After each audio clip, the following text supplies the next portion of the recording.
Good evening. First of all, I'd like to thank Cheryl. It was really great of her to come out and show us the new voting machines so we won't feel like idiots at the polls. Thank you. I also have to open this forum this evening with sad news. For those of you who do not know, former Mayor Ed Swanson passed away this weekend. If you're interested in the information for his service, you can find it on the website. We do send our deepest and sincere condolences to his family. Ed served this city for 16 years with dignity and grace. For those of you who don't know, I'm Carol Spellman, and I'm this year's Vice Chair for the Madison Heights Community Roundtable. On behalf of the entire general membership and board of directors, it is with great pleasure that I welcome you to our annual Meet the Candidates event. Thank you for taking the time from your busy schedules to join us. Our roundtable officers are responsible for facilitating tonight's event, and I would like to introduce them to you. Please stand as I call your name. Our chair, Jackie Owens, our secretary, Carrie Vass-Massey, our treasurer, Fran Kirshoff, our director, Deliza Lee, our director, Jim Morrison, and our director, Lila Richards, and our immediate past chair, Martha Kehoe.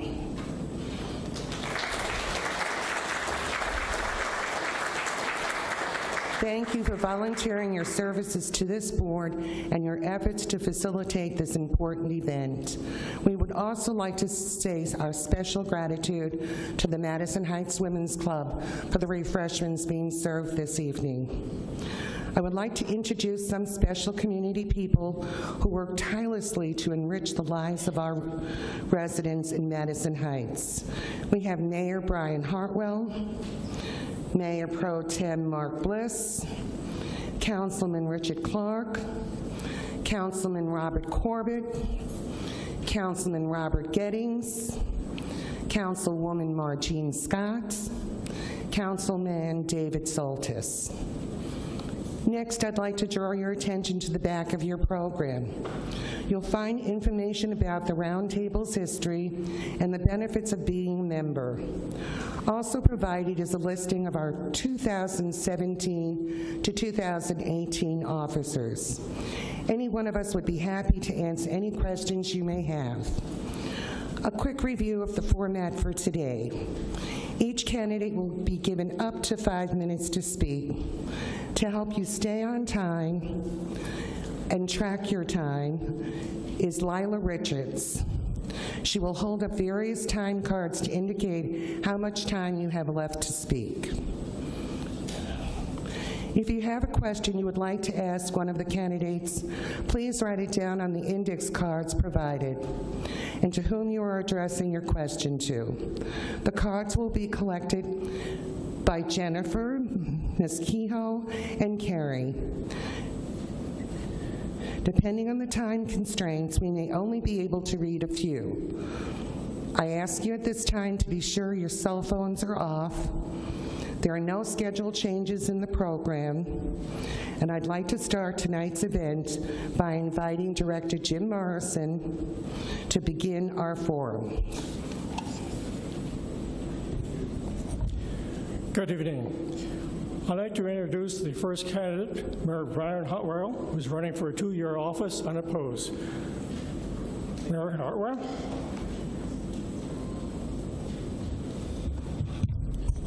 Good evening, everyone. My name is Bryan Hartwell. I'm currently the mayor of Madison Heights, a position I've held for 2 years. I've been on the city council for 10 years this fall, and I'm asking for the voters to re-elect me to another 2-year term as mayor. The voters of Madison Heights have elected one of the most effective and successful city councils in the history of our city. Every member of city council is energetic, proactive, and experienced. Under the direction of Mayor Pro Tem Mark Bliss, the city of Madison Heights has become one of the most technologically advanced cities in the nation. Mr. Bliss designed the city's technology board, which is a citizen-led committee of local experts that advise city leaders on how to spend money on technology. Thank you to Mr. Bliss. Our residents now receive information more efficiently. Our employees have never been better connected to data, and developers and entrepreneurs have so much red tape that's been slashed before them that Madison Heights is now more open for business than it's been in decades. Under the leadership of Councilman David Soltis, the city of Madison Heights is a more inclusive community, and our budget, the city budget, which expresses our values, better reflects the needs of the people that actually live here. Mr. Soltis created and designed the city's Multicultural Awareness Board to better serve the 18% of our residents who were born in a foreign country. Mr. Soltis also educated City Council on the needs of our residents who are living in extreme poverty. And that's why, in my 2 years as mayor, City Council has lowered a portion of homeowners' water and sewer bills twice. It's why one of my first projects as mayor, Mr. Bliss and Mr. Soltis joined me in going after DTE Energy to address the power outage crisis in Madison Heights. It's why every year volunteers shovel icy bus stops, all 100 bus stops in our city, for the poor and the disabled to get safely to public transportation. It's why high school students volunteer their time to rake leaves from the front yards of disabled senior citizens to instill civic pride in our neighborhoods. And it's why my law office donates free legal services every month to indigent senior citizens at our Senior Citizen Center. Whether you're a single mother in the Lanphier District or a 90-year-old widow in the Madison District, the government of Madison Heights cares about you, and the budget, our job, reflects that care. To fulfill one of my lead campaign promises as a mayoral candidate 2 years ago, I'm grateful that the City Council unanimously restored undercover police operations to the city of Madison Heights, one of the more dreadful things that was cut during the Great Recession. In the first year as mayor, under the leadership of Mark and Dave and the police chief, we joined the FBI Violent Crimes Task Force, which is pushing out gangs, drug traffickers, human traffickers, and prostitutes. And this year, we did such a good job, the criminals moved up north to Troy, and now Troy wants to join our undercover unit. Going forward, the voters have a choice. I've endorsed the two incumbents, Mark Bliss and David Soltis, but there's 6 challengers for an open seat. Councilman Richard Clark has decided to retire, and he's left a great legacy of public service. The person I will vote for, I won't name tonight, I haven't figured it out, needs to be someone who can balance a $51 million budget. It needs to be someone who has a vision for the future, tomorrow, in 4 years, in 10 years, in 20 years. And that's why I need three council candidates to win to join me and the Downtown Development Authority. We have the chairman of the Downtown Development Board, Mike Van Buren, to join us on our 20-year plan that was just announced this week to rebuild 11 Mile and John R. As our population changes, 11 Mile and John R is going to be a center of commercial activity for this region. We need to elect someone who will be there and someone who's positive and constructive and part of the team so that you fit with us, those council members who are energetic, proactive, and one day you'll be experienced and earn my endorsement. So good luck, ladies and gentlemen. Oh, I only need one vote. I'm running unopposed, so please, someone.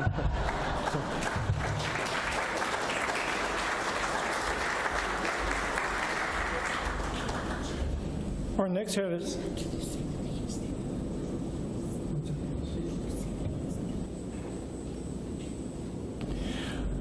Our next candidates are running for the office of the council. We have 8 candidates. They're all here, and they're running for a 4-year term, of which there are 3 seats available. Our first speaker tonight will be Mark Bliss. Mark, would you take to the phone?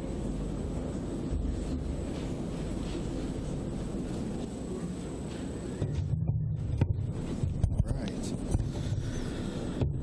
Hi, everybody. I'm Councilman Mark Bliss. I'm the current Mayor Pro Tem for City of Madison Heights, have been for the past couple of years. And I was elected in 2013. And it was very similar. So 4 years ago, we had a candidate forum like this, and I stood up here and I talked a lot about where I saw the city going, how we could modernize the city, the things that we could get done if we paid attention to every line item of the budget and directed those funds as they became available into areas that could make our city better than it was every single passing day. And it was great because in that room I was super comfortable because there were so many people that I'd grown up with, you know, that my dad knew even back when he was in high school. I see so many of them in the audience today, people that have known my family for generations. And that's such a blessing, and it's so Madison Heights. There's not a single street that you can't walk down without somebody who's lived there for 20, 30 years, or kids who grow up there. You know, my fifth grade teacher was my daughter's principal when she went into school. That's the type of community we have because it's so amazing that nobody wants to leave. You literally have to kick us out. And that's the thing that I want to keep pushing forward. You know, 4 years ago, you trusted my plans, and I got to work. You put me in office, and I did everything that I could to get as much accomplished in my time as I can. As Mayor Hartwell said, we completely changed the landscape of City Hall. And that's not just, you think, the new website that we put out or the social media pages that allow us to actually engage with the public. But that's new technology and equipment in police and fire. That's high-definition GPS cameras that are right now checking our sewer system to find any areas of repair. It's technology that saves us money and moves us forward as a city. And so when I got elected, within 100 days, I created that ITech, the Information Technology Advisory Committee. And it was modeled after a city I had come across in California. You know, my career is in technology and startups. I manage multi-million-dollar budgets, and the thing that I always noted as I was growing up around the city and watching council make tough decisions is that everybody always did the best they could with the information that they had. But we needed to do a better job of getting the information. And so where I really tried to be as active as possible is finding out what other communities are doing and then trying to reimagine the things that they've had success in and put it in terms that fits Madison Heights, because not everything does. We're a unique community, we have unique needs, and the needs of the resident who just moved here has to align with the needs of the resident who's been here 30 years. And it's a challenge, and it's hard, and I'm so blessed to have had an amazing council to work with. You know, getting right to work with a group of people that, you know, I had known for years, that I put my trust in and who trusted me. We were able to get a lot done. You know, the SIU unit, we've added 2 SIU officers in the last 2 goals sessions out of money that we were able to find in budget savings. It's incredible, and I'm honestly thrilled to be a part of it. I'm thrilled that if we keep going at this pace and this trajectory, 20 years from now when my kids are talking about how they grew up here, they're going to have the same positive stories as I did. And in the economic recession, that wasn't a certainty. And so from now on, and from today going forward, I ask you once again to put your faith in me, to re-elect me, to put me back on council, to finish what I started, to work with that amazing group of people and find more ways that we can modernize the city, find more ways that we can invest in public safety and our culture and all of the great programming that we can put in. And I ask you to be there with me and give me ideas and inspire me along the way. If I'm so fortunate enough to be reelected, I'm going to rely on everybody in here to keep giving us feedback, to keep showing up to things like this, and keep holding us accountable to make sure that that budget that Mayor Hartwell talked about still reflects your needs every day and every time that we put it in motion. Thank you all. I appreciate you being here.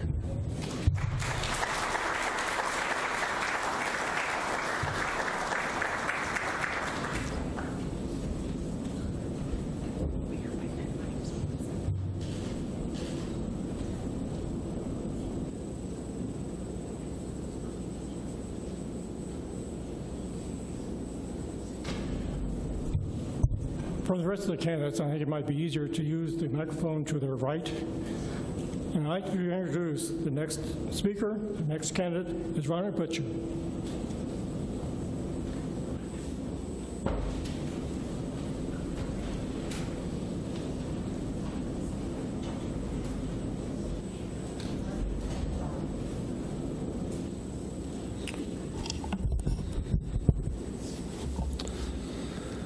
Good evening. My name is Ron Butcher. I know some people in the audience. There's a lot of people I don't know. I just want to let you know a little bit about myself. I'm married. I have 3 children. My wife is Carrie, and I have a 24-year-old son who's a veteran of the United States Army.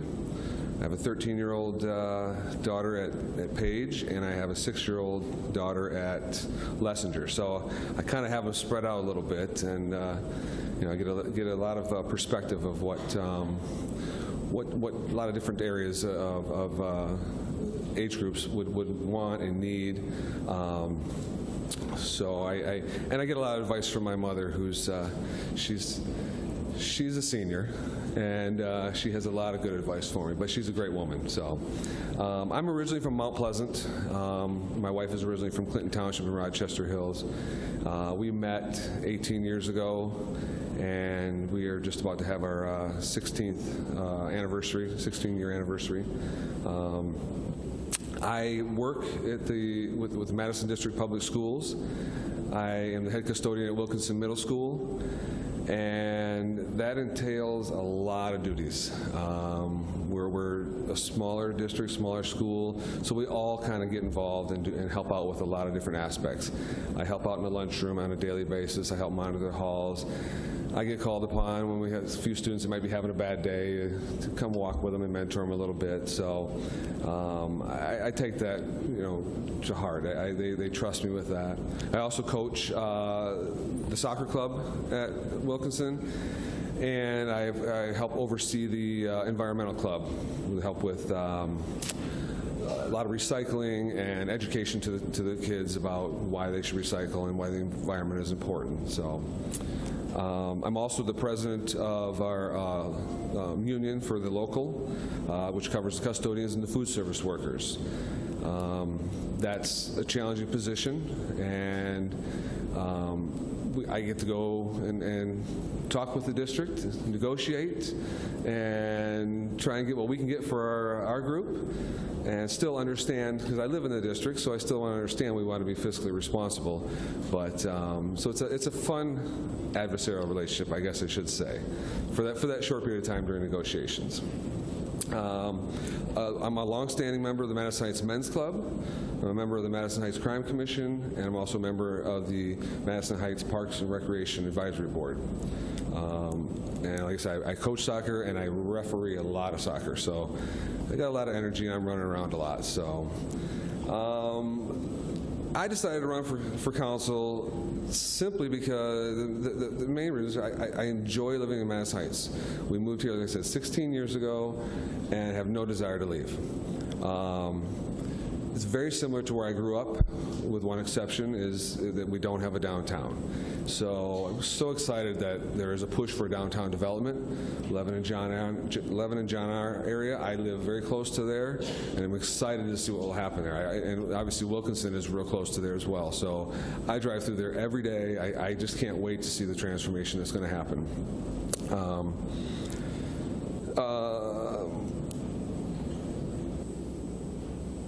I do have, there's some of the other concerns that spurred me on to run. I feel there's a lot of concerns that I hope when they're brought to light will help take care of themselves. There should be easy fixes. But there is one that's really passionate to me, that stands out, and that's our fire department. Working across from the fire station on the south end, I see the fire trucks go out, and then I hear the north end trucks have to come down and cover. I don't feel we have enough coverage with our daily shifts for fire. It's very hits home to me because my wife, when we moved here, had an allergic reaction. I wasn't anywhere near the area. She called me. She already called 911, and I know that there was a truck at the South Station. They got there within a couple minutes. But my question is, if that truck's not there, then how long is it going to take for someone to get there? So I'm very passionate about the fire department getting us more coverage, so that way we're not there waiting for an ambulance or a fire truck when we need one and one's not available. So in closing, I ask for you to see my vision as well with the downtown development, with increasing the fire department, and I hope that we can really spur this on to be a great city, continue to be a great city. And it's a great small city in this big metropolis. So I appreciate it. Thank you very much.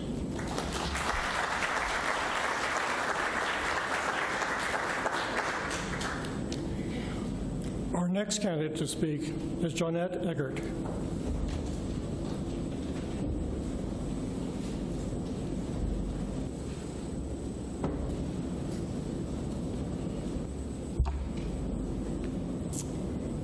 Good evening to all.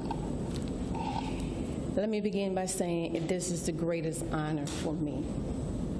I came to this country in 1988 from Liberia, West Africa. But no one would have told me that I would be standing here before the city of Madison Heights with such important platform, such as the city council. I would have told you, no, that won't be possible, because I came with $5 and one suitcase, with nothing else, leaving my country torn up with civil war, civil unrest. I'm from a family of educators in Africa. My father was one of the first Liberians to open a school within the city. When no one said he could do it, he dreamt of doing it, and he accomplished that with my mother. From a very young age, I worked in their institution from the age of 10, learning about what it took to run an institution and how best to carry myself. My parents had 10 of us, 6 boys, 4 girls. It wasn't easy at home. I was second to the last. And when I graduated from high school, I told my father that I was going to go to America. My father asked me, "Have you seen America before?" I said no, but I see what's on television. And I seen the dreams and the possibility it's available if you dare to dream. So when I graduated, he packed me up, brought me to America, went to Ohio, and said, "Now I leave you to experience the American dream." And from that point on, I knew that I had to work hard. I had to be smart, and I have to remember my upbringings from Liberia. Stay out of trouble, and be very affluent in what it is that I want to do. So this evening, for me, my late parents, I know for sure they are smiling at me just today. And I want to say thank you for the opportunity.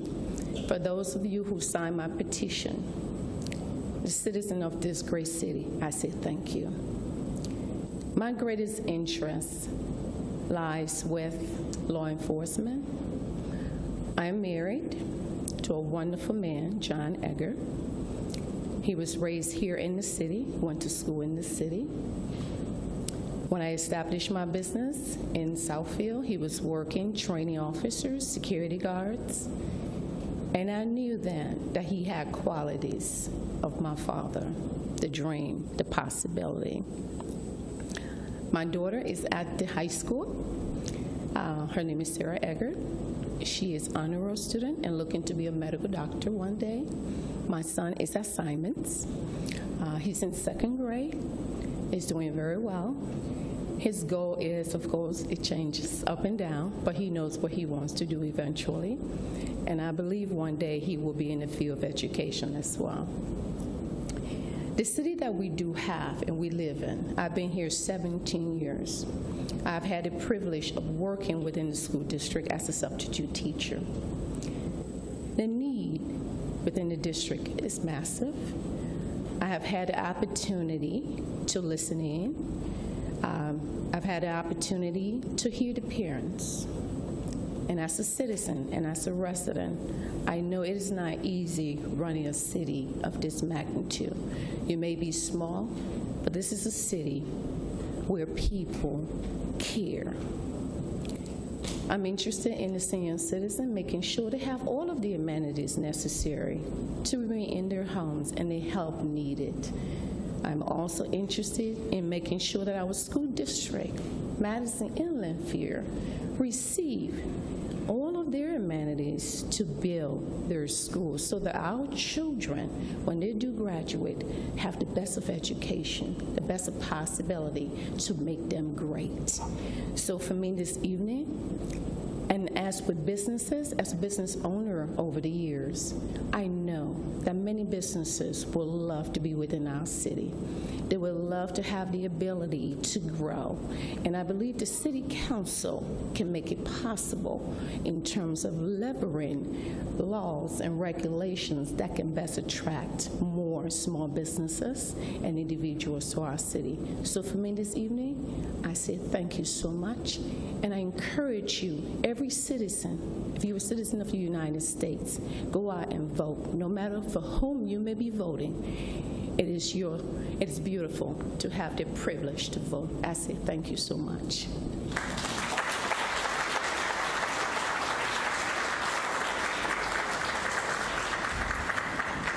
Our next candidate to speak is Erin Flanagan.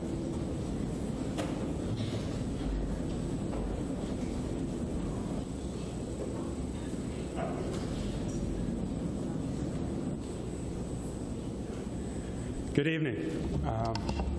My name is Erin Flanagan, and I am, of course, running for Madison Heights City Council. First off, I want to thank Ms. Spellman and the Madison Heights Community Roundtable for putting this all together and giving us an opportunity to have a platform to get our message out. In addition to that, though, I've had the opportunity to then meet some of my other opponents that I hadn't yet met. So it's been much like everything up until this point. It's been a positive experience. So I'd like to continue that. A little bit about myself. I work at Oakland County Circuit Court for Judge Nancy Grant as judicial clerk. I've been there for 4 years. Prior to that, I worked for 4 years at the Wayne County Sheriff's Department in a civilian capacity, not as a deputy. I had my undergrad degree in criminal justice, and while I was working at the Sheriff's Department, I was going to law school in the evenings. And when I graduated from law school in 2012, I subsequently got the job working with Judge Grant at Oakland County. While in law school, I did an externship in municipal law because my interest has always been in city government. So when I had an opportunity to do an externship in law school, I chose municipal law, where I worked for Seacrest Wardle for a short time and had an opportunity to work on a wide variety of issues, legal issues for multiple cities within Oakland County. So it's a little bit as far as my background, my educational background, my professional background. Why I'm running and why I'm here. There's been a number of things that have motivated me to want to take this step and run for city council. One of the primary things that I see specifically in my neighborhood is an issue with blight, and in the form of whether it's junk in yards or junk on porches or overgrown weeds, or and as I walk my dog or ride my bike through the neighborhood, I see this, and it's to me, it's not just visually a problem, but it's a problem for people like Sandy, who don't want to live next to someone who's got a refrigerator and a stove in their backyard, junk piled up in their backyard. So my concern is for people like yourself in that situation is eventually they will reach a point where they say, I'm not going to live here anymore. And if she leaves, who's going to come in and take the spot? I can't imagine many people lining up to purchase a home when the next door is in disarray. So that's one of what my motivating factors were. So I hope that we can do better in addressing holding folks accountable who aren't keeping up their property. It's not strictly limited to residences, but rather some of the businesses along the south end from 10 to 11 on John R., which transitions into, again, my other focus, which is the Downtown Development Authority. A few months ago when I decided to run for city council, I thought if I'm serious and interested about creating a downtown, I need to know what I'm talking about. So in reading council meeting minutes, and I discovered Mr. Van Buren back there that is the chairperson of the committee, and I saw that he has a printing business, which is right near my house. So I went in and I introduced myself and asked if he had time, and he very graciously sat down with me, and we talked and talked about the challenges that they face towards creating a downtown within that area. You know, he subsequently invited me to the Downtown Development Authority meeting, and I'll say from what I got from that was a tremendous amount of enthusiasm and great ideas within the room. And I left there, they gave me the opportunity to share with them my thoughts, and I left there, you know, super excited to get to work. And I know there's folks in here that were at that meeting tonight, and I thank them for allowing me the opportunity to give my input. So, you know, I've said multiple times that I won't have the answer or the solution to every problem that the city faces. I'm smart enough to know that I don't know everything, but I have a vision for what I'd like to see within the city, and I'm motivated and I'm ready to begin working towards that process of creating an even better Madison Heights. So thank you all very much. I appreciate it.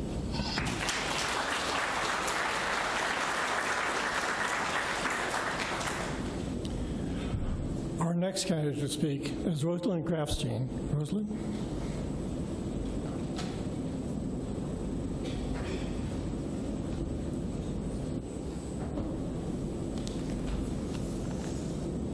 I'm shorter. Okay, can everyone hear me? Good evening, and thank you for coming tonight, and thank you to the Community Roundtable for hosting this event. Thank you, Carol. My name is Rosalyn Grafstein, and I'm here to ask for your vote. My vision for Madison Heights includes safe, clean neighborhoods where all families thrive and have access to services and opportunities needed to ensure we succeed. I am a chartered financial analyst and a former certified financial planner with an economics degree, so my background is helping people manage money, save for their children's education, for a new home, or their retirement. On the institutional side, I was in charge of client service for multi-million-dollar public, corporate, and union pension funds, and I had to ensure we were compliant with all the fiduciary responsibilities.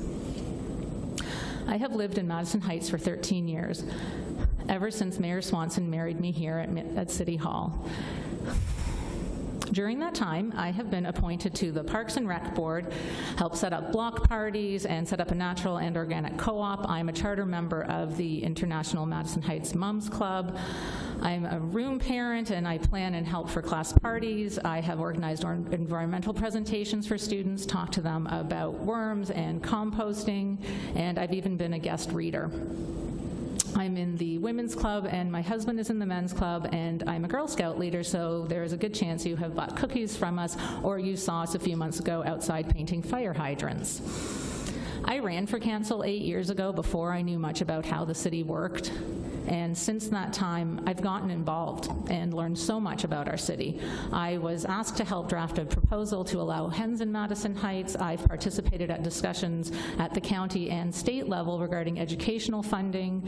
And federally, I have been asked to weigh in on the 2018 Farm Bill and how that is going to impact urban gardens, farmers markets, and various food assistance programs.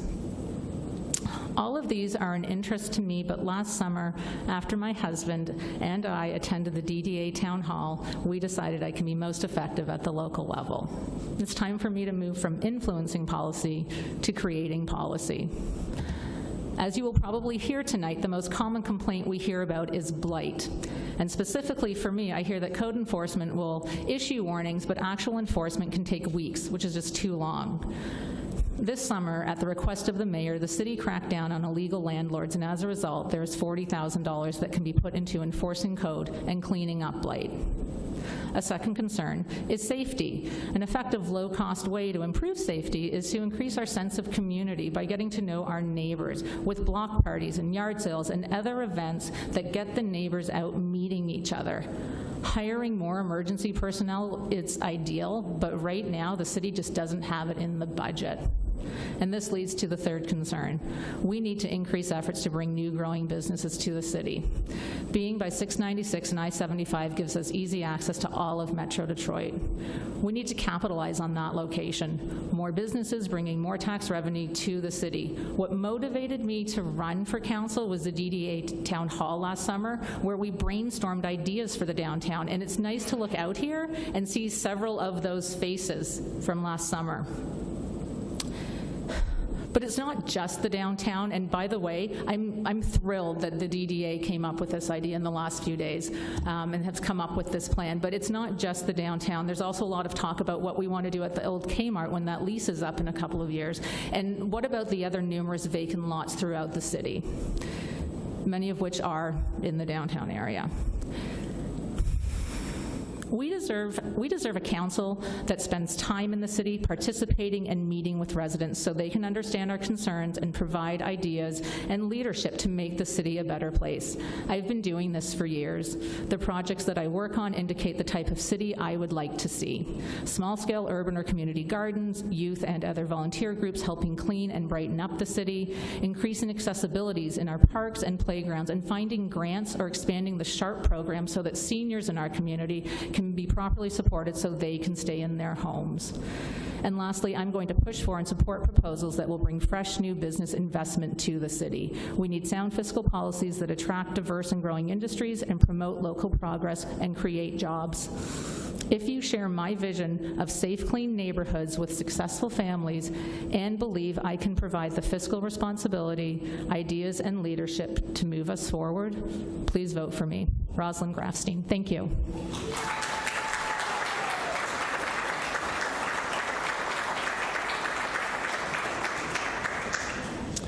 Our next candidate to speak is Mark Kimball.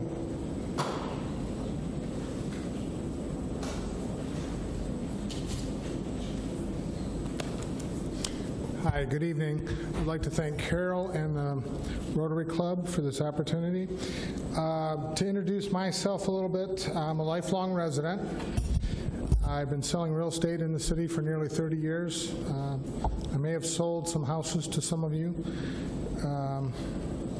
I'm a business owner, and some of the issues that I would like to focus on after spending some time at the Senior Center is issues that concern the seniors. The seniors in this city have paid the bills for the years and continue to do so, and I think that's something that, with an aging population, we really need to focus on. I like to ensure a common sense approach to most things that I look at. I research issues, and I vote my conscience based on that.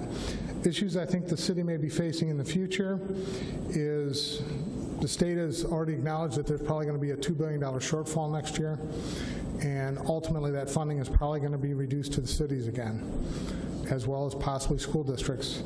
I think we need to find ways to do more with less, potentially. And I really have to applaud the city for the advancements in technology. I've seen a lot in this city over the last 50-plus years, and I really think it's a real positive move to embrace the technology. I applaud that. I have a lot of support for our police and fire. One of the things that people have been saying to me, and I agree with, is that if there's some way we can figure out to have more patrols on the streets. I've had many people approach me to say that they go days without seeing police cars anywhere within the neighborhoods. Parks and Rec, I think, are important. The more we can improve for our youth and give them something to do positive, I think that's a really good thing. And I have to say that most of the people that I've sold houses to in the city has not worked out well because they don't have a tendency to move. They stay, and that's not good for my business. And I love the city. That's why I'm still here. And I would like to really learn more about the Downtown Development Authority. I don't know much about it, I'll admit that. And I'm the first to admit if I don't understand something or don't know anything about it, that I will do research on it to find out. So, in closing, I just hope everyone votes, regardless of who they vote for. Thank you.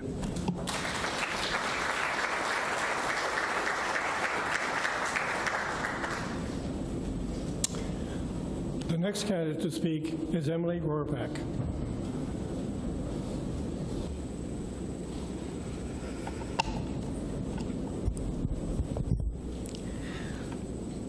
So I'm in the back seat of my youth minister's car, and I'm with a few other friends. We're actually doing what's called a Polaroid party. I don't know if you've ever heard of this, but it's kind of like a scavenger hunt. And this was in the day back, I'm like 13, and when there was no cameras, phones, and no digital cameras. And so everybody was given a Polaroid camera, and we were given a list of things to take photographs of. So the thing on our list right now was a photo with a dad with our team. And so my team jumped in the car, and we headed out to see my dad because he was the closest one.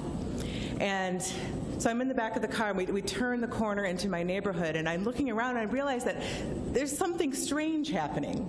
All of the neighbors are out on their front yards, and they're all kind of looking in the same direction. And I kind of look where they're looking, I follow their gaze, and I realize that they're looking towards my street. And I look even closer, and our car starts to slow down, and I realize they're looking at my house. I open the door before it even stops, before the car even stops, and the smell hits me first. It's acrid and chemically, but kind of festive, like a campfire. And I'm out of the door, out of the car, running down the street before anybody can stop me. And I can hear my own voice yelling, "That's my house!"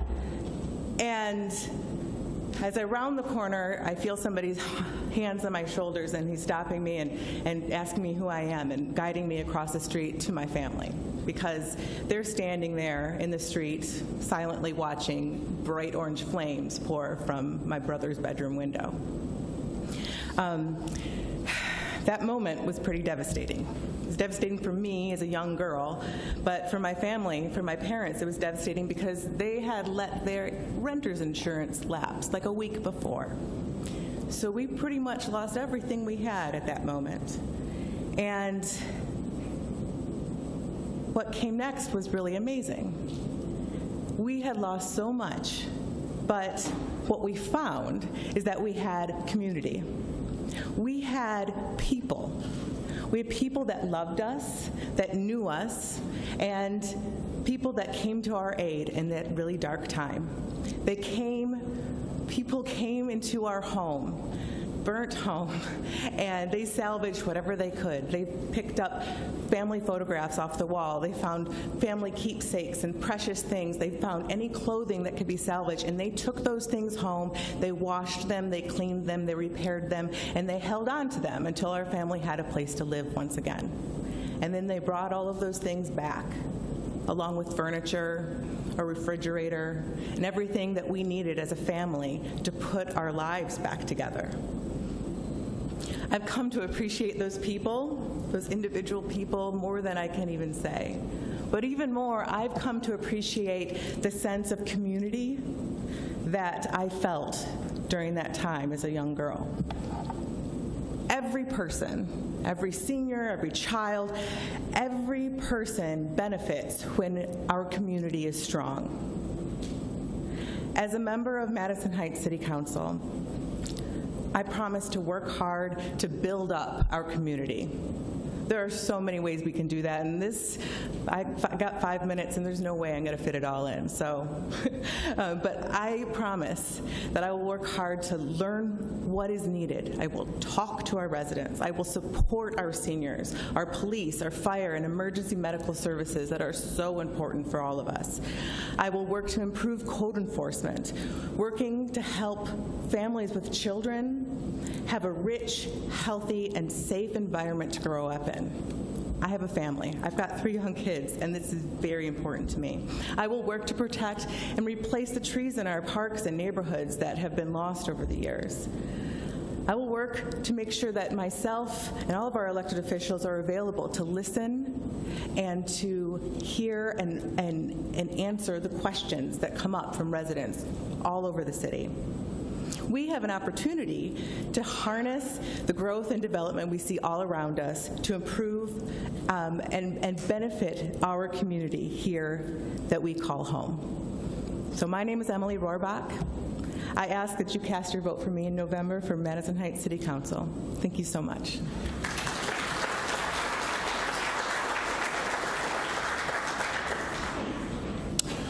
Our next and last speaker to speak is David Soltis.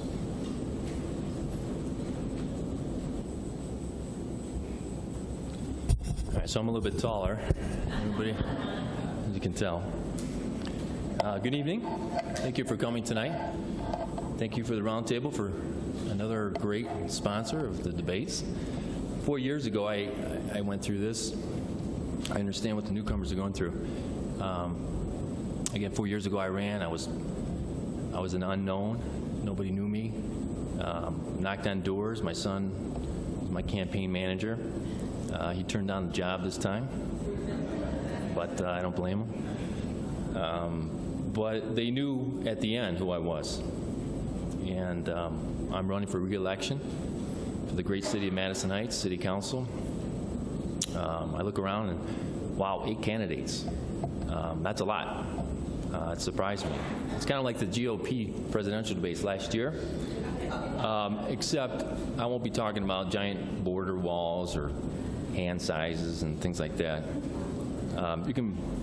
Bob Corbett, he's the one that wrote that joke.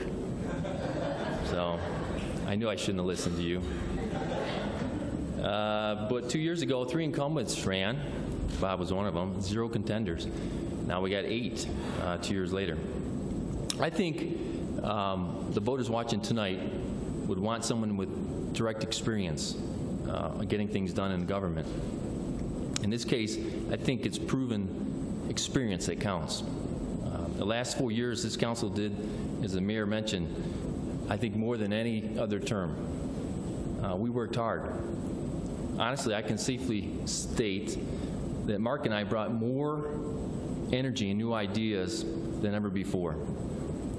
The list goes on and on. I mean, just read Andy's articles. By the way, good job, Andy. The reason I say this is because I come from the private sector. It's been my experience that in the private sector, there's total accountability. Your bosses rate you solely on your performance. Each year, you literally have to prove your worth. I did it year after year after year after year, like most of you. What you have done is a pertinent question, and you better have an answer. How did you benefit this company, or citizens in this case? The private sector calls it performance evaluation. I think that's exactly the same thing that's going on here tonight. As an elected city councilman, I took that private sector mentality and applied it to the county elected seat that I sit here next to Margene, which she's like a mentor. She's wonderful. I always, if you see, I always kind of reach over and ask her questions. But you name it, we made improvements to every facet of local government, every one. In the last 4 years, I worked with police chiefs, fire chiefs, city manager, deputy city managers, all the departments, every single council member, we worked together, collaborated for the sole purpose of getting things done. There's no gridlock. There's no complacency or idleness. There's no doubt this is a team effort.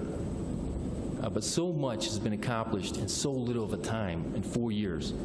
For example, everybody's mentioned, I'm last, so I'm kind of redundant, but public safety is my #1 priority. It was when I first ran 4 years ago, it is now. If you don't have safe cities, everything else will fail. I've seen that in other cities that I worked in. But we have one of the safest cities around, and we're getting stronger all the time. As the other candidates, incumbents mentioned, we had a huge human trafficking bust. We joined together with the FBI and the state, the big dogs. They came in and they're cleaning house. We're taking back the hotels with all the prostitution, the drugs, and everything else. We're taking them back. That stuff is going to stop. Second, seniors and veterans, right? So 4 years ago, that was my #1 thing, was the seniors, and it still is. I had the opportunity to take the seniors every year, 4 years. We go up to Lansing for Michigan, Older Michiganian Day. It's a wonderful time. It's a time to lobby. I got 30 seconds.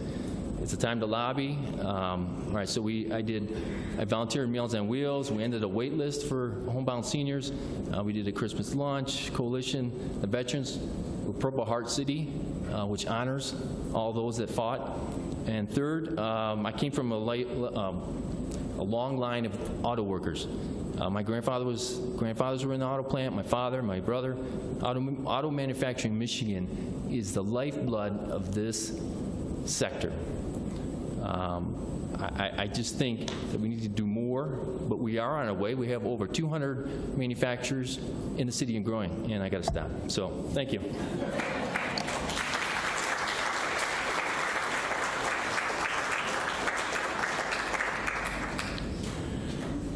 We'll have questions for the candidates after the proposals are presented. So at this time, I'd like to present Dale Steen, who talk about the proposal for the Lanphier School.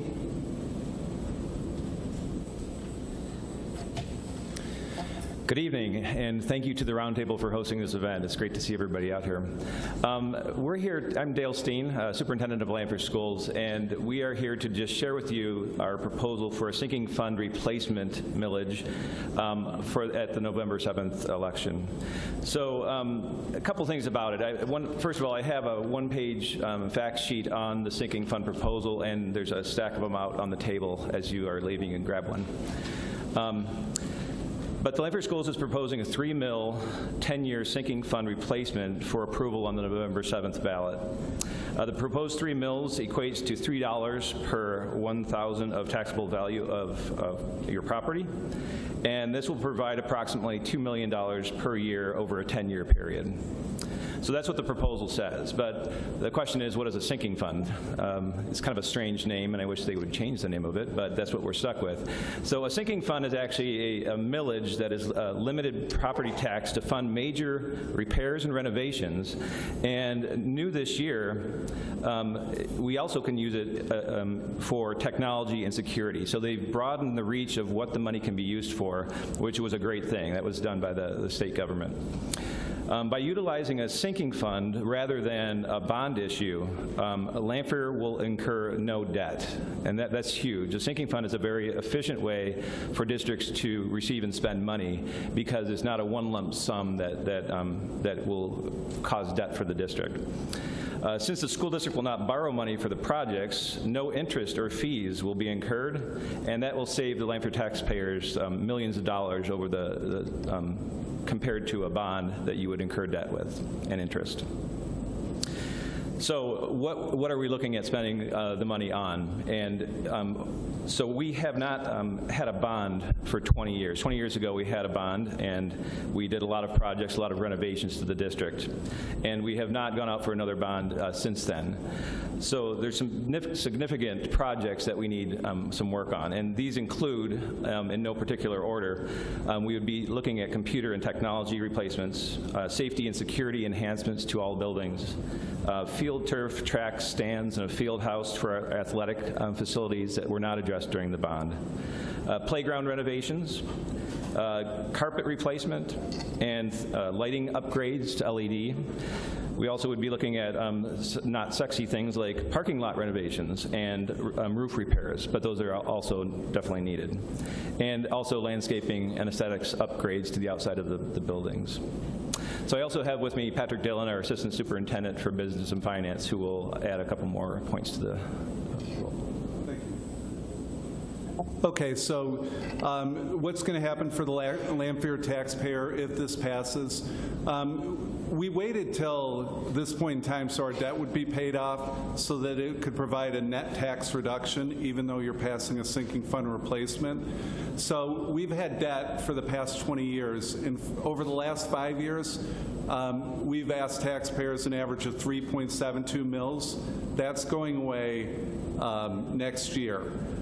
So that 3.72 mils will go. We also have had a half mil sinking fund for a long time, so it will be replaced with the 3 mils. So the half mil only brings in a little over $300,000 a year. And although that sounds like a lot, we have like $60 million worth of buildings and a lot of grounds and a lot of contents within our buildings. So $300,000 is just not enough to cover all the deferred maintenance we have.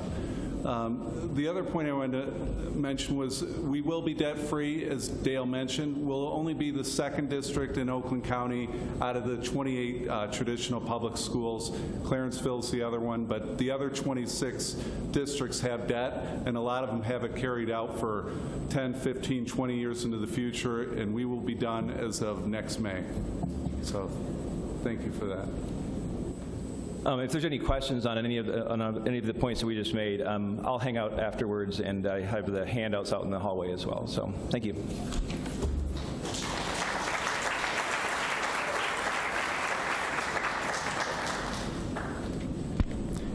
At this point, there was usually 2 other people to speak about the bond proposals, but I understand they're not here. And so I'd like to introduce Carrie Vestman to talk and ask questions of the candidates. Thank you. All right. Good evening, everybody. Once again, on behalf of the Community Roundtable, thank you for joining us tonight. It's been very insightful, I think, for everyone in this room, and thank you to all of our candidates for coming as well. We have a few questions that came from the crowd, and I gave Brian the wireless mic. In the essence of time, we're just going to pass it down the table, and then once it hits Dave, we'll pass it back. Okay? You got it. So the first question is 3-part. As far as the contestants, how many city council meetings have you attended in the past year? And then for the incumbents, how many community boards have you served on? And then another one for the contestants, what hole did you think you could fill in city council? So it's how many city council meetings have you attended in the last year? Which hole do you think you could fill? And how many community boards do you serve on? Thank you for that question, whoever wrote it. And great job to all the candidates for City Council. I thought your vision is it's clear. You're all energetic. You're all constructive. As the sitting mayor, let's see. So I don't have to answer how many meetings I've been to. No, because hopefully you have a good record of that. I'm a past president of the Madison Heights Kiwanis Club. I've been a member for 10 years. I'm an active and current member of the Men's Club, and spearheaded with Ron the planting of a couple dozen trees at Gravel Park. I'm also one of the original founding board members of the new Community Coalition with Kimberly, who's in the back. Kimberly, please wave to be recognized. I'm a board member and historian for the Incorporated Society of Irish American Lawyers, which inspires and trains me to give pro bono legal services to the seniors of Madison Heights. I'm sure there's 1 or 2 I'm missing, so my apologies, but I'll hand it over to Mark Bliss. Perfect, thank you. I want to know what I did to that microphone that made us switch to the other side. So, how many council meetings? I'll answer this because before I served on council, I had been coming. I think there was a little boy in the back that I think he's gone home, but since I was his age, I had been coming to council meetings and asking questions. And I mean, even back then, Mayor Suarez at the time was phenomenal, and even they had to lower the mic down to like 10-year-old me asking a question. But everybody was always so great about that. And growing up around the city, I think attending council meetings was one of the biggest benefits I have ever had because of how amazing council was when you were there, how much time they'd spend with you afterwards, and the questions that they would answer for you. Boards I serve on, I'm on 8 right now, either as the council representative or as the alternate. And in the past, I've served on quite a few. ITAC is the most important to me because I created that board, and I want to make sure that it's successful. And I just proposed a new board we'll be voting on in 2 weeks for arts and culture in the community. This board will serve what I think is an important need to be able to create and cultivate arts and culture programming and the visual displays. A lot of what we talk about in this forum, or has been talked about in this forum, has been tied to the programming and bringing people together. And I'm really enthusiastic about this board. It's going to have a lot of seats for artists and people who love the arts to be able to join that committee and put out their ideas. And honestly, I think that ties... Mark, I hate to interrupt you, but we're trying to limit it to a minute here. I saw the 1 minute thing come up, so... We'll do that on the backlog, but thank you for your input. Fair point. Sorry, everybody. And Mark will have time afterwards. Yeah, and I learned that from my dad, by the way, in the audience, the long-windedness. All right, thank you for the question. In regards to how many meetings I've attended in the last year, it's been about 5 or 6. I have a lot of commitment with my younger children in the evenings. My wife's a school teacher, a lot of after-school functions, so I've got to as many as I can once I decided that I wanted to run. What hole do I think I can fill? I look at myself as someone who has new and fresh ideas. I have, like I said, I have children young and children old, and new fresh ideas I work in the Madison district. My children go to the Lanphier district. I cover the whole city. I'm not just in one area, so new fresh ideas. How many boards? I sit on 2 boards, the Crime Commission and the Parks and Rec Advisory Board, along with the private nonprofit men's club, Madison Heights Men's Club. Thank you, Ron. Thank you. Hi again. I serve currently on the Multicultural Board with an invitation from our wonderful mayor and Councilman Dave. Over the years, I've had the opportunity to sit in on a few, and I've attended a few of the council meetings. One that stuck up in mind is the meeting wherein the police department needed to have their fenced, and I came out. I normally will come out on issues that is dear to my heart, and I spoke on behalf of the police department to make sure that our police officer were going to get the funds needed for their safety after work, because as a wife of one who worked in law enforcement over the years, my greatest thing when at 6 o'clock in the morning, I had to make sure that my husband was coming home. So issues that are dear to my heart, I've always made sure that I voice my concern and opinion. And when the time was necessary to be a part of the city, I came out and put in my application to serve on the Multicultural Board. With my experience in business, I do know that in inviting small businesses to our community, from a personal side, I know what we need as a business owner, how we need to hire those within the city ordinance to be a part of our businesses. I happen to have had a couple of businesses in the city, and due to taking care of my children, I moved on to doing that and working as a substitute teacher here in the district. So overall, where I was served best is having worked in the district and having lived in the district. It is the greatest thing to know that I can have a fresh voice on the City Council and make things where it needs to go in terms of making sure that things that are necessary and needed, we are, as a City Council, we are to discuss it and be able to provide that to the citizens of our city. Thank you.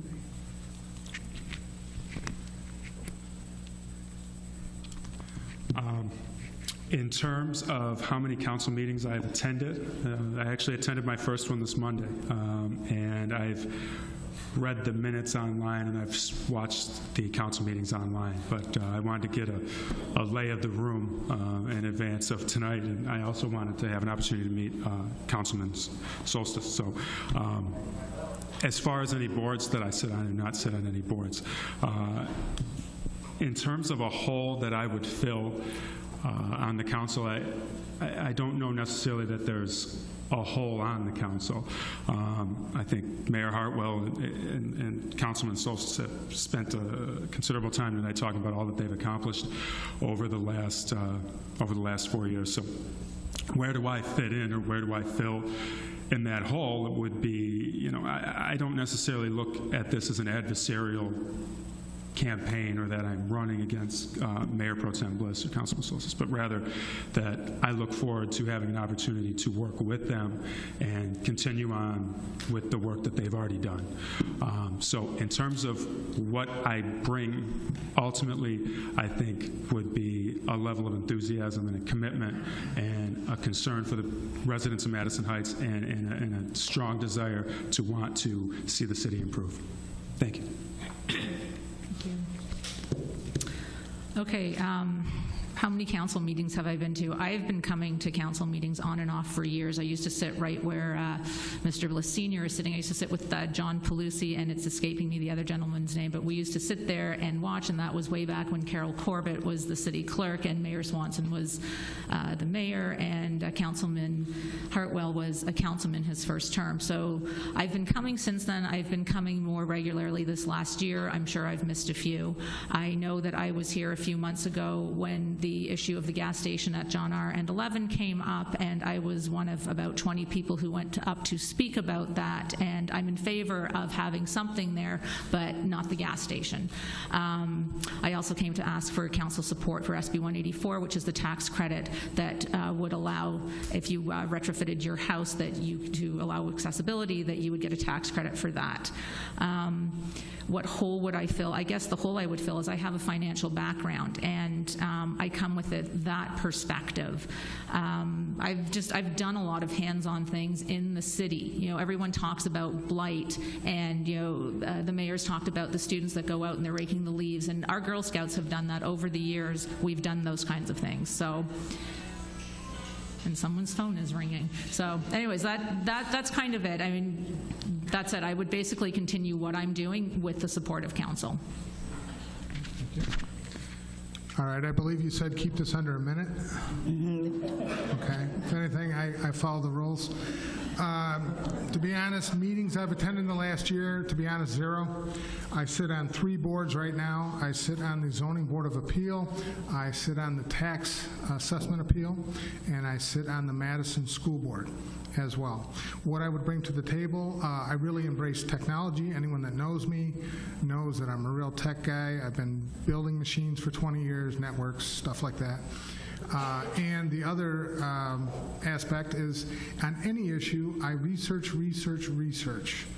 I am probably a research junkie to understand every aspect of an issue, and I would like to bring common sense to the council on issues. And I think I'm under the 1 minute. You're good. There you go. Thank you. Like many people, evenings are hard, so honestly, I have not attended a council meeting. I watch them all online on YouTube and read all of the minutes. When I first started, one of my jobs early on was as an executive assistant to a CEO. And what I learned back then was when you want to know what's going on, you read the minutes, not just from this month, not just from last month, but for the last 10 years. And that's kind of what I've been doing. Over the last year, I've been going back and reading minutes of council meetings. So that's where I have developed my knowledge of what's going on. What hole can I fill?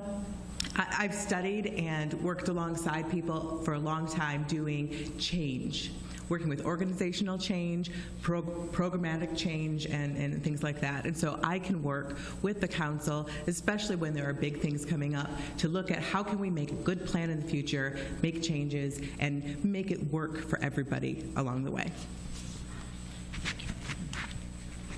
Ready, set, go? Okay. All right. Emily made a great point. Read the minutes. That's where you're going to learn a lot. I'm in the Crime Commission, started the Multicultural Relation Advisory Board, environmental and school liaison. There's not been too much participation. Past president and treasurer of the Youth Assistance Work Family Coalition. But sometimes I go rogue. I got a senior veteran, a ramp from Lowe's. Fantastic. I went to the gun range. All right, so I fired a gun. They were showing me how because it was dilapidated, and we needed a new one. So that's why I went. Again, taking the seniors to Lansing. Where am I at? Am I done? 30 seconds. Okay. Christmas poinsettias from Lowe's donated this year for the seniors at the senior center. Did ride-alongs with police and fire. I did a 6-month internship, actually, for my Master's of Public Administration. And, all right, that's it. I'm going to cut early. Thank you. All right. You want to hand it back? Yeah. Well, then I don't give Dave a chance to think. Can I answer? But, okay, Dave, you're on. You're in the hot seat. Ready?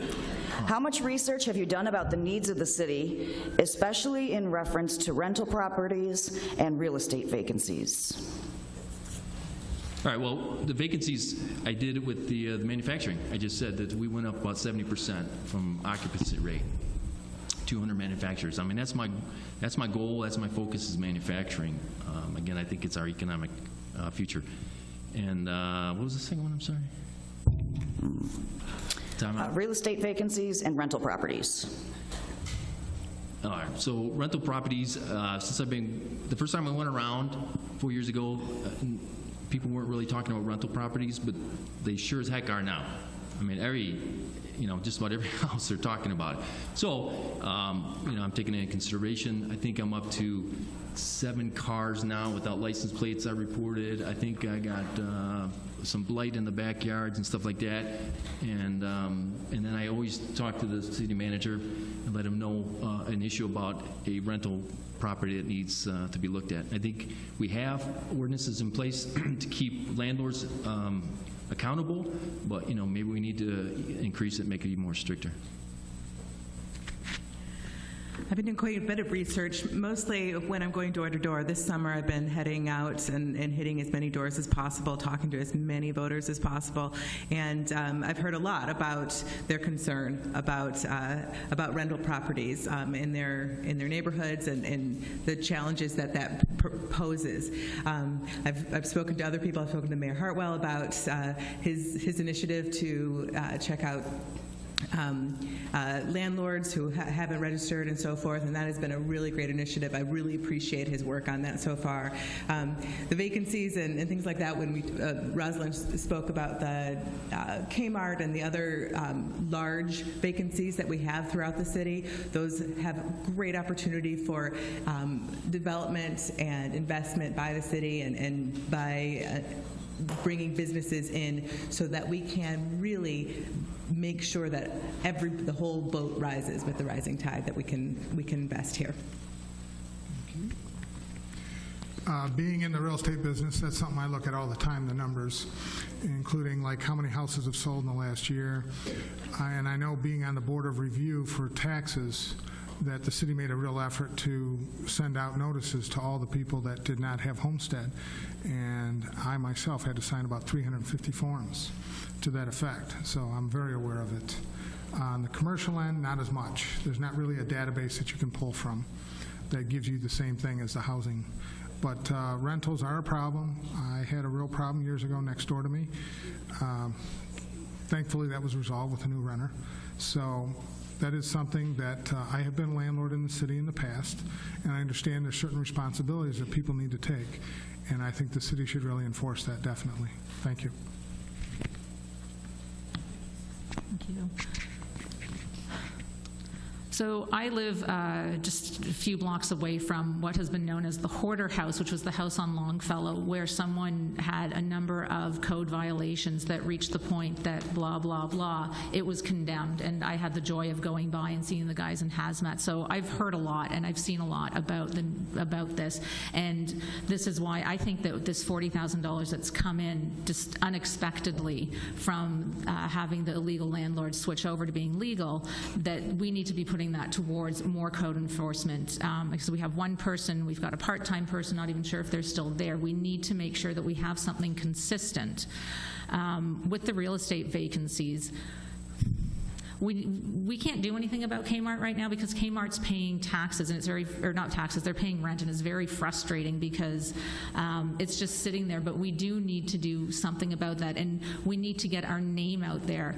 And what I'm hearing is that banks and credit unions will not loan money to businesses that want to set up in Madison Heights, and that's why we have this bubble where it stops at Hazel Park and Ferndale and it stops at Royal Oak, and no one will come in. And I know people come in, but not as many. So I'd like to get venture capitalists and angel investors in to invest in our city. Thank you. In terms of rental properties, I think if I were to move and rent my house, I would still feel an obligation to make sure that the people who I'm renting to are keeping the place up. And I would obviously also make sure that I went by regularly to make sure that that was happening. So I say that to say that I wouldn't want to necessarily demonize rental properties and or landlords or put them in a category simply because there are a lot that aren't keeping it up.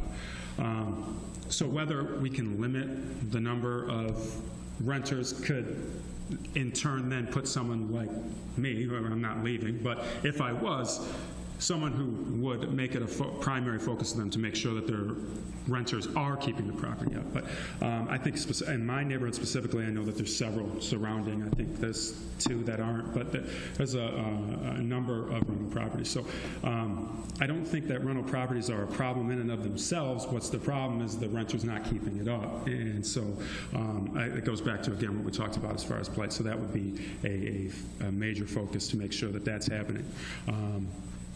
As far as vacancies, real estate vacancies, obviously the big one would be the northwest corner of 11 and John R. that Rosalyn, you mentioned earlier. There's a proposal for a gas station, which fortunately was not was defeated. But thank you. Oh. Thank you. That's why you vote me. Okay. With regards to vacancy on rental properties or commercial properties or real estate properties, as a business owner over the years, you're always looking for the best city to host your business, the best of location, how clean the city is. As a resident of the city, I too have a problem on my street. I have 2 houses in which the owners seem to neglect cutting the grass at times.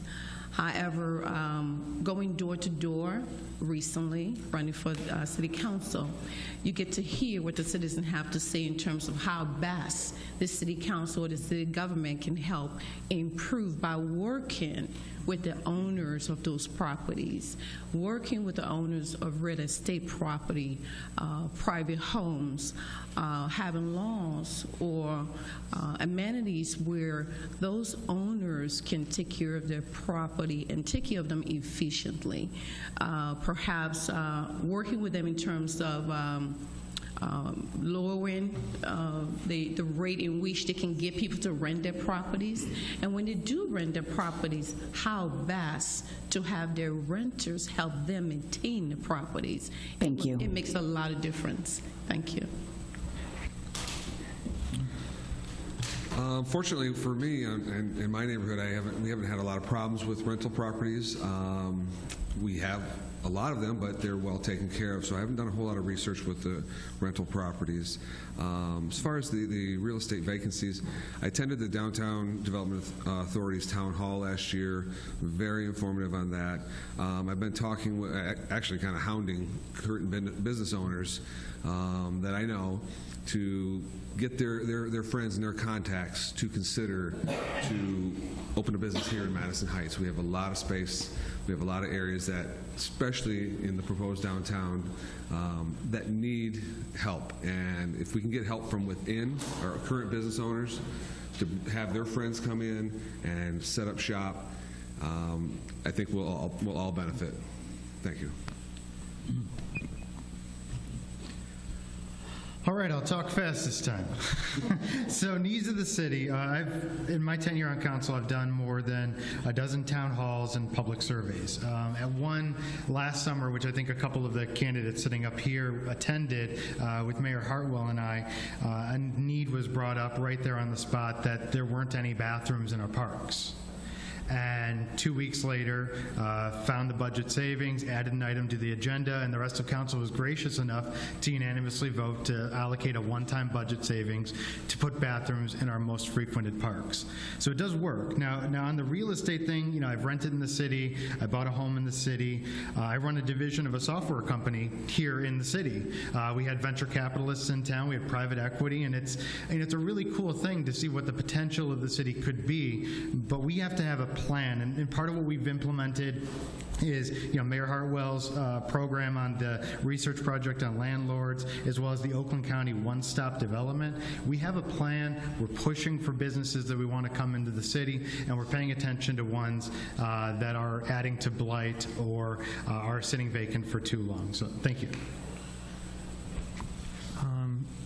It's not a secret on how cities around the region attract businesses. You need someone at City Hall to actively recruit the businesses you want.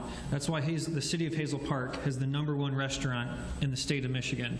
That's why the city of Hazel Park has one of the best new bars, Joe Bars. It's why the city of Hazel Park has a new brewery. We need a really strong economic development team, and we do. Linda Williams is one of the best municipal employees in the world. We're so lucky to retain her.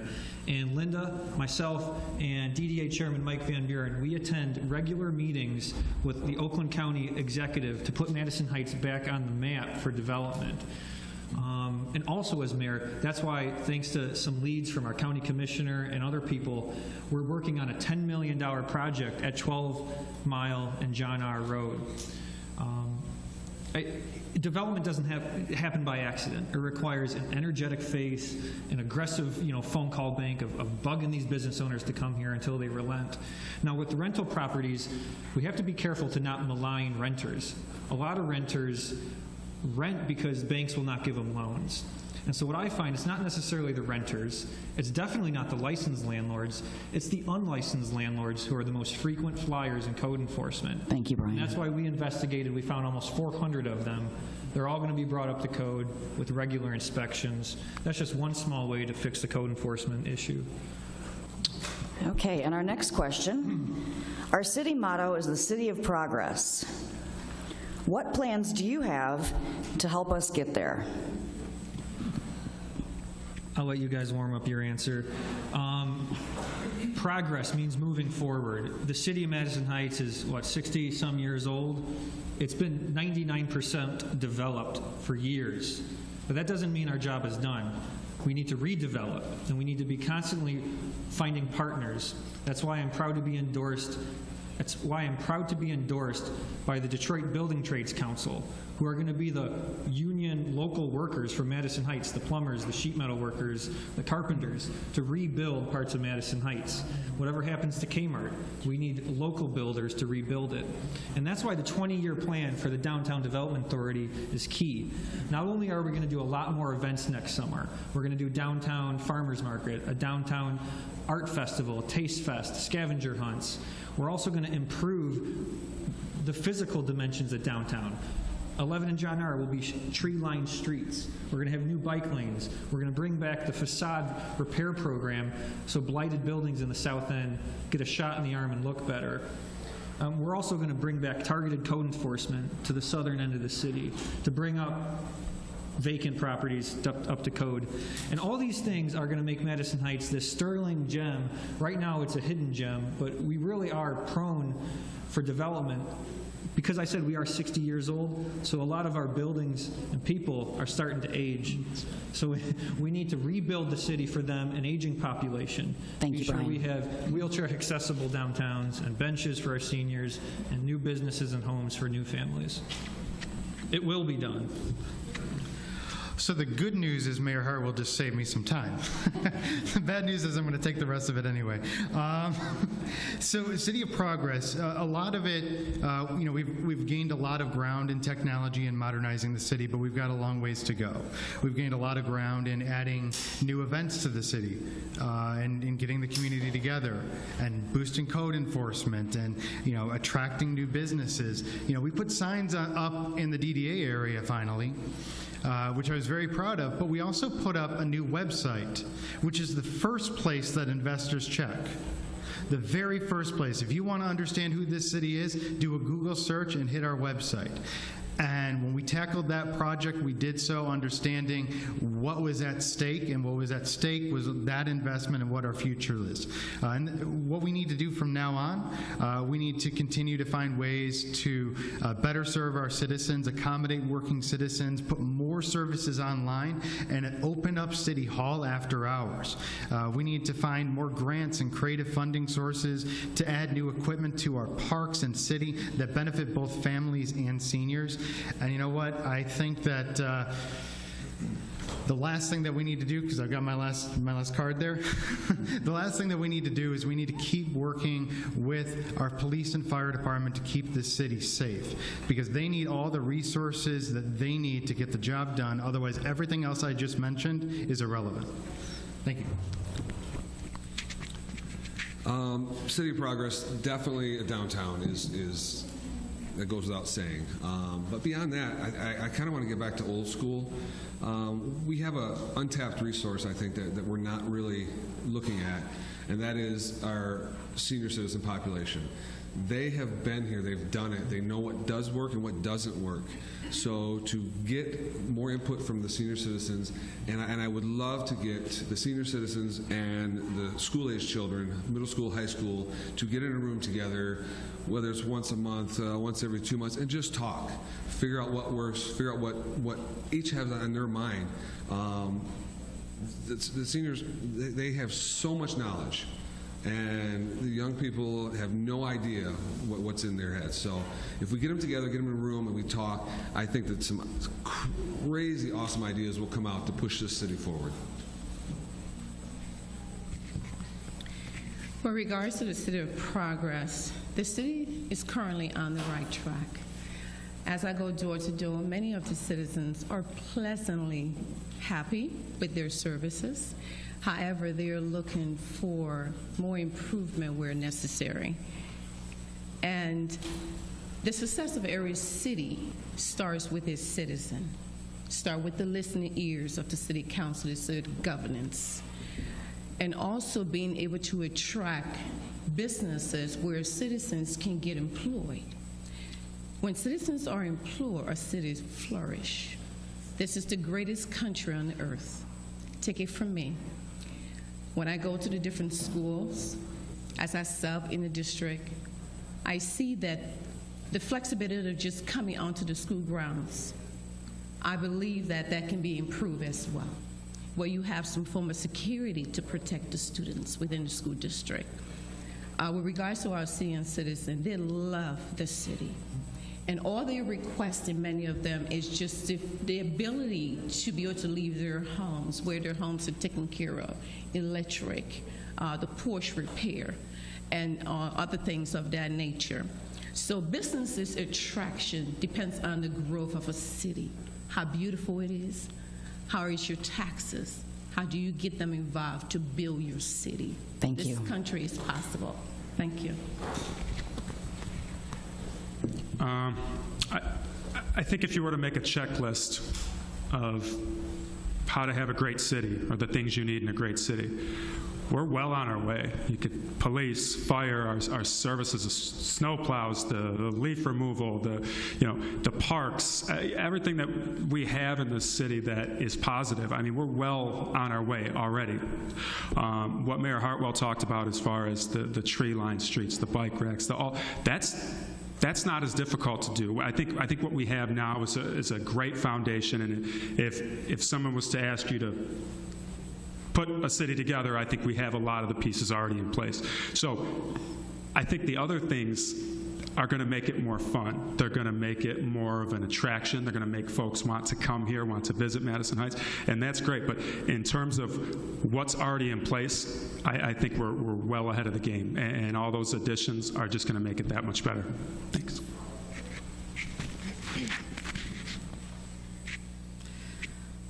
I would like to clean up the brownfields that we have in the city. I think that's one of the most progressive things that we can do. We have all these vacant lands, and this one issue at John R. and 11 years ago, the owner offered it to us to do a community garden, and we never did. Luckily, because apparently it's quite contaminated. So I would like to see us clean these brownfields up, and then we can actually start using the properties that we have. Across from Star Diner, in that general area, there's a property that has a piece of cement over it. And I've looked through the environmental report, and the cement has to stay there, because if not, then all the runoff is going to go into our water table. So I would like to see us clean these up, and then we can at least take the vacant lands and we can do something with it, whether it's a garden or it's a farmer's market. It's something like that. I think that would be progressive, and that would help with the vacancies. If you have a vacant lot that you're looking at and it's full of sunflowers, people aren't going to complain the way they do when it's all grass and concrete. Madison Heights, definitely the city of progress. Do I have an idea of a master plan of where it should go? No. I do have open ears, but I do believe wherever the city goes, we should not abandon our core of good city services and the things that people like. I do think we need to absolutely maximize our green space and acquire more wherever we can, because the cornerstone of any great city is the green space that they have and the amenities for children and just people in general. It's so important in everyday life now with all the tech and people staying indoors and all that stuff, that we maximize on that. So I have an open mind to what the future can hold, but I don't think we should throw out everything that is great about the city now and what people like about it. Thank you.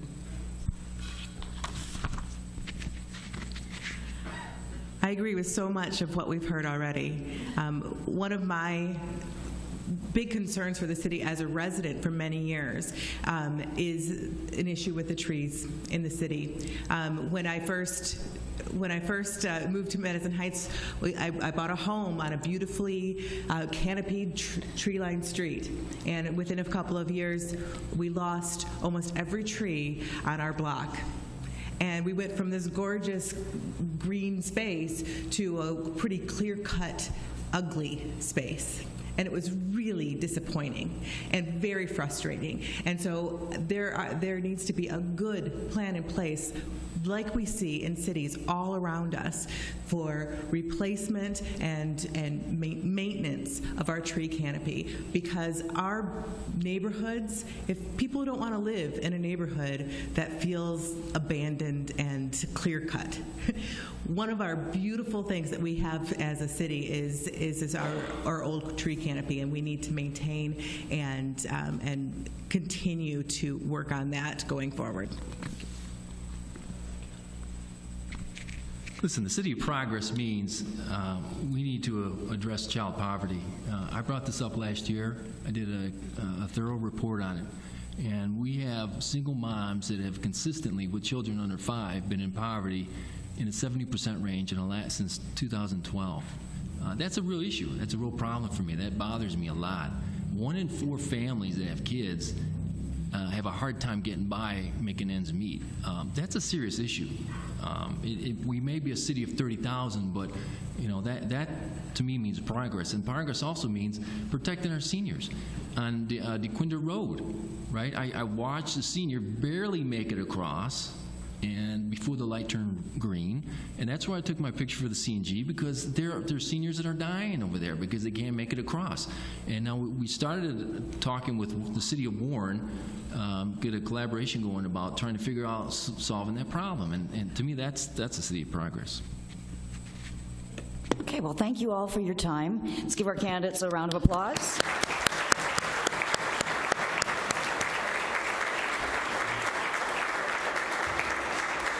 And thank all you for your time. Please be careful going home. I'm going to have Carol Spellman give you closing remarks. Oh. I guess no, we'll be okay. They're going.